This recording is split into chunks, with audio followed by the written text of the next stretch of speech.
I can't even imagine what the suicide and homicide and just the rates of depression, and accidental deaths due to overdose are going to look like in the future. It's going to reach epidemic proportions. It's already, the statistics are already alarming, and yet nobody's sounding any alarm bells.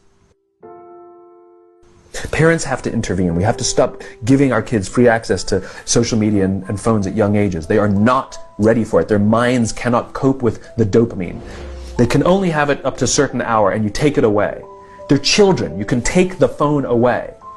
We've got to intervene as parents. But as companies, we now have to deal with the influx of kids that are coming into our companies with addiction.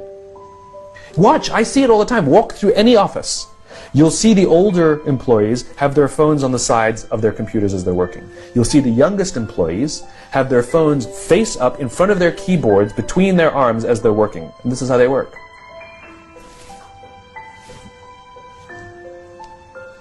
And the science is alarming. They did experiments on mice where they did the multitasking. They put flashing lights to mimic going from the computer to the cell phone, the computer to the cell phone to the TV.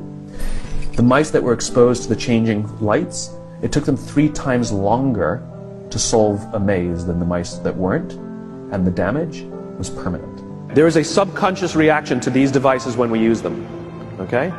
What if I were to hold my phone while I'm talking to you? I'm not checking it, it's not buzzing, it's not beeping, I'm not even, I'm nothing, I'm just holding it.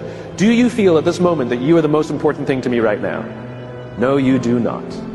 Because there is a subconscious reaction we have to the device. When it is out, it makes the people around us feel that they are less important. So when we're walking down the halls in our offices and somebody says, hey boss, can I ask you a question? You go, sure, what's on your mind? We've just told them they're not that important. Or we can go, sure, what's on your mind? And if you don't have a pocket, find a shelf, put it on the shelf, come back and say, sure, what's on your mind? When we show up to a meeting, or a lunch, or a dinner, with our colleagues, our clients, or our friends, or our families, and we put the phone on the table, we have announced to everyone in the room that they are not that important to us. And by the way, putting the phone upside down is not more polite.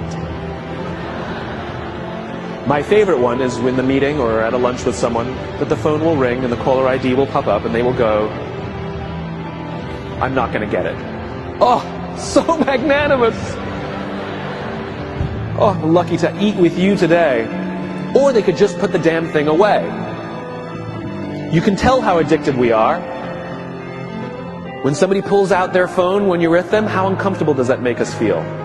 You're walking down the street with someone, they pull their phone out. We feel stupid, so what do? We pull our phones out. We're so addicted. Somebody goes to the bathroom when we're at dinner, and what do we have to sit there by ourselves? God forbid we should look around the room for 5 minutes. We pull our phones out. Meetings, awful. What do we do when a meeting happens, right? Everybody's sitting waiting for the meeting to start. Bob's running a few minutes late. Bob's here? Okay, start the meeting. Do you know when relationships are built? All that in between time.